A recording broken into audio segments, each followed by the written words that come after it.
Yo, what is good, Celtics Nation? Boys, we just absolutely obliterated the Indiana Pacers, and there was nothing that was negative about this game. There was a little bit negative in the Wizards game, but man, did they come out here and prove me wrong once again. Everyone looked amazing. I mean, Jason Tatum, back-to-back 30-point games. Drew Holiday came alive offensively at 15 points, 7 rebounds, 4 assists. He was good. Derek White came out early. I mean, Ricky, what do you have to say right now quickly about this game? I mean, what just happened?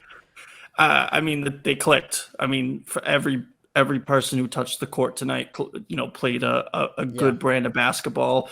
3 of our bench players were in double figures, 8 players in double figures in total. Only 1 free throw missed. 57 rebounds, out rebounding them 57-31. Tatum is cleaning glass right now, absolutely cleaning glass. And this is just an A-plus performance from the Boston Celtics. I thought they were going to clicking in the Wizards game. I was off by 1 game. The bench just didn't come to play They in did that game. today. In fact, they were fucking horrible. They I were. can't even say it any other way. I don't know how else I can word it. It was an awful performance against the Wizards. The bench was so bad that Peyton Pritchard had to come back into the game to help them. It was so poor, and Yeah. he was nothing great in that game either. So that just tells you where they were. They just weren't trying to bring in Tatum and Brown back into the game after practically blowing them out by 40 points. So. Yeah. But today, you're getting production from Sam Hauser. You're getting production from Banton. You're getting production from all these different players coming out. A-plus all around, man. I don't have anything negative to critique. You know me, Fubs. If I got something Yeah. negative to say, I'm going to say it. And this was a complete 60-minute game. Every single quarter you beat them. Every possession mattered. Every time they touched the ball, something good was happening. Pluses across the board from every single person that stood on that court. Not a single player with a negative plus minus. So that means every time someone's on the court, they're contributing, adding to the lead of the team. And this is just a total. I mean, it's a win, and the starters obviously did all the dirty work, but I mean, Yeah. when the bench comes in, they did their part too, and so it's Yeah. a total team win. This is something that you want to see consistently throughout the entire season, and if they can play like this for the whole season, I mean, this is a championship team playing like this. No, yeah, I mean, it's what it is a building block. It's a stepping stone in the right direction because last year I feel like we would go up by 25, but they would fight back and our starters would play the fourth quarter. But over the last couple of games, our starters have rested back-to-back fourth quarters. You know how crucial that's going to be for the end of the season, for just the health of this team going forward. I think it's massive. I do want to say, let's not truly overreact. Halliburton was out today, by far their best player, so they're missing a big piece. So I don't want to sit here and say, oh, this is the best Celtics team I've ever seen in my life. No, I'm not saying that. However, the bench looked really good. Peyton Pritchard, I mean, might be one of the most underrated passers on our team right now. 15 points, 9 assists off the bench in 26 minutes. A lot of those coming in the fourth quarter alone. I think he had a great game. Me and Ricky have been hell-bent on roasting Sam Hauser. Hit the 3-ball, man. You're supposed to do one thing for us. Hit the 3-ball. He finally, this got might one be job. this might be the first time he's came out here and looked good. If he can do that consistently, I don't know who's going to stop us. We shot 96% from the free throw line. There weren't any mistakes. I mean, like you said, we out-rebounded them. We had 1 more assist. We didn't really block too many shots today, but that's fine.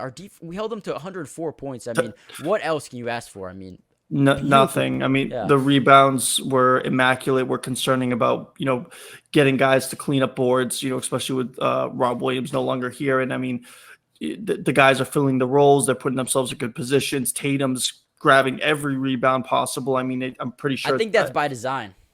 Get for sure. Tempo. For sure.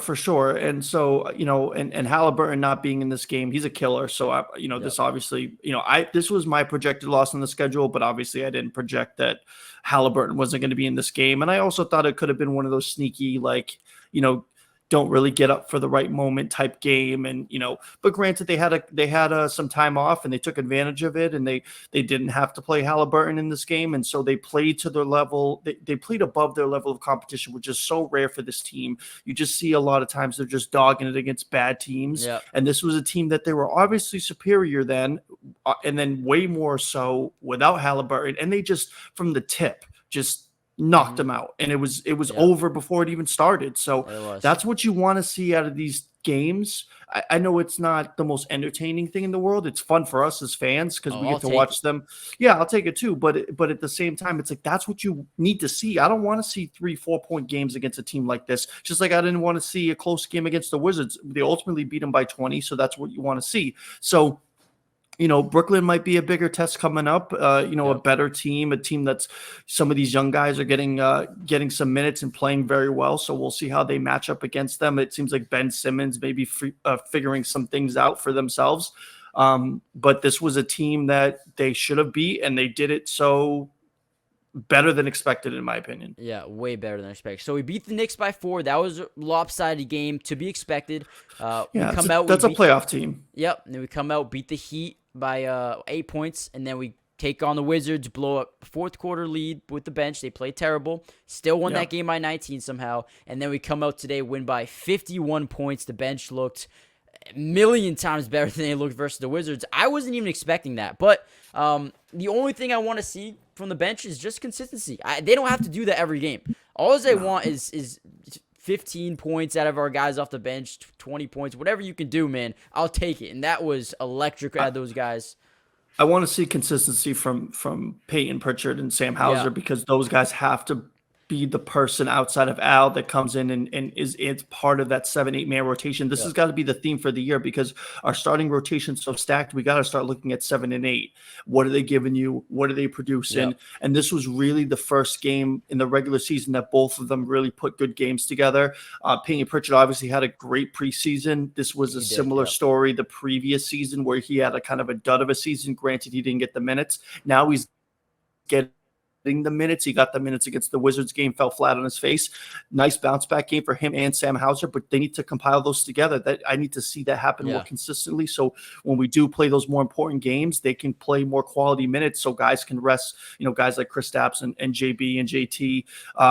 And Derek White again, man, Mr. Consistent. Can I just say that he is different. Becoming my favorite player on this team. He's like a much quickly better becoming my favorite player on this team. Marcus Smart. Like defensively, he's there. He's a dog. He's gonna do what it takes to win games defensively, but offensively, he's there as well. And he's so unselfish, man. That's what I love about him most. Even he goes, hits back-to-back threes. He's not gonna come in heat check. He's gonna make sure the ball gets to the best spot, man. That's why I love Derek White. He's a filthy shooter, dude. He's an underrated, filthy shooter. I seen him take that step back, and he just pulled up from a couple feet back from 3. I know which one you're talking about. And dude, it's nasty. He's so fluid. He's so smooth. His ball handling is good. He's a good passer. He's good on defense. He's getting his hands on the basketball on the defensive side of the ball. He's just doing so many things that I love.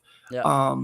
That I feel like it's going to matter more when the games truly start to matter. And I know that maybe sound obvious, but I feel like when we're playing those deeper series in the playoffs, I feel like just like he was a big impact last season, I feel like he's going to be even a bigger. I feel like he got better. I feel like he's gotten better than last season already. So maybe it's the bald man. Maybe he's MJ. I like it, man. Keep shaving that head. I like it. I like it. I'm a big fan, man. Big fan of Derek White. He's I love Tatum and Brown, but he's quickly becoming my favorite player on this team. Yeah. So real quickly before we head out, Sam Hauser and Peyton Pritchard last game were 2 of 15 from behind the arc. Today they were 5 of 6 and 2 of 3, so 7 of 9 from 3. Hey, that is amazing right there. Shout out to those boys. Guys, make sure you hit that like button, subscribe if you're new, join the family. Me and Ricky will be breaking down probably one game a week. You and me doing a post-game report, one game a week. We'll do one a week or so. And in the comment section, tell us who is your most valuable player of this game. A lot of points out there today, but let me see it. Who do you think brought the most value to the squad today, given this dominating win against the Pacers? Yeah, that's a good question. I mean, it's a good question because every day it switches. Every day it switches. It's a tough question.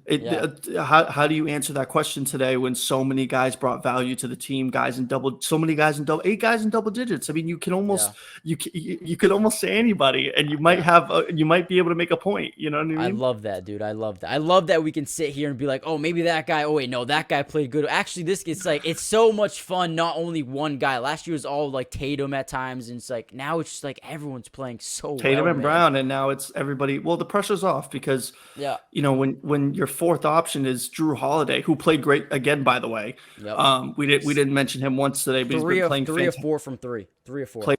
Played fantastic today. All he needs is to score 15 points. He doesn't need to do anything else. He's the fourth option on this team. Yeah, it's amazing. But guys, with that being said, we have a podcast coming out, I believe this Friday, maybe Saturday. Don't know when exactly it's dropping, but one of those days. So make sure you guys check that out. Join the family. Like Ricky said, comment down below who's been your X factor so far for the Pacers game and throughout the entirety of the season so far. We play the Nets on Saturday. Should be a good game, hopefully, or maybe the Celtics blow them out. Maybe we'll see. But appreciate you guys coming through, and we'll see you guys in the next one. Peace.